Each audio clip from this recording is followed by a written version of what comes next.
d'une impureté morale, d'un péché très grave. Mais si nous sommes des enfants chéris, des enfants bénis, des enfants gâtés du Père, alors que faisons-nous? C'est quoi la vraie lèpre en 2010, au XXIe siècle, par rapport à nos lunettes de chrétiens, de chrétiennes, mais surtout par rapport à notre point de vue d'adorateur de Jésus Eucharistie, de Jésus dans la flamme d'amour, du cœur immaculé de Marie. Vous croyez que c'est quoi la vraie lèpre aujourd'hui? La vraie lèpre aujourd'hui est expliquée dans ce feuillet, dans le commentaire des saints mystères du chapelet de la flamme d'amour que nous venons de faire.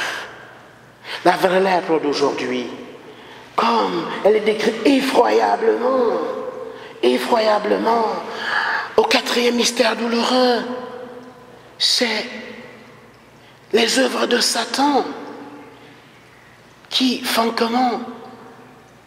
Qui enténèbrent le monde par la haine, qui contaminent le monde par cette lave sulfureuse et fumante de Satan, qui se manifeste comme un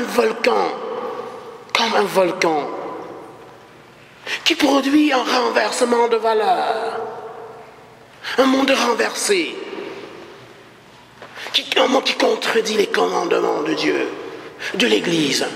Par exemple, honore ton père et ta mère, prends soin de ton vieux père, de ta vieille mère, et tu auras des jours heureux sur la terre.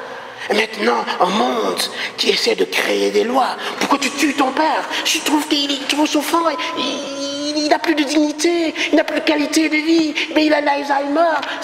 Non, il souffre trop, moi je souffre trop. Non, mais il faut le tuer. L'euthanasie, le suicide médicalement. Je prends juste un petit exemple pour que nous comprenions les conséquences de ce que nous lisons dans les commentaires de ce chapelet de la flamme d'amour du cœur immaculé de Marie. Mais je le dis pour en venir à cette conclusion. Puisque vous et moi, nous sommes des enfants chéris, à qui le Père a tout donné, la santé, la foi, l'amour, la tendresse, le respect des commandements, les sacrements, sacrements de pénitence, sacrements de l'Eucharistie, et j'en passe. Que fais-tu pour répandre l'effet de grâce de la flamme d'amour du cœur immaculé de Marie sur toute l'humanité? Je voudrais vous demander une prière. Il y a une équipe, il y a un petit noyau qui fait quelque chose d'objectif. Un travail, peut-être on peut dire un travail matériel, un travail technique, un travail de bureau. Mais c'est déjà quelque chose. Le travail du bureau est un travail pénible, un travail de fourmi. Produit des textes, produit ce que je vous appelais de la paperasse, ces prières, vous les mettez entre les mains, coordonner, chercher un prêtre, chercher des églises. Ça, je vous dis que c'est quelque chose.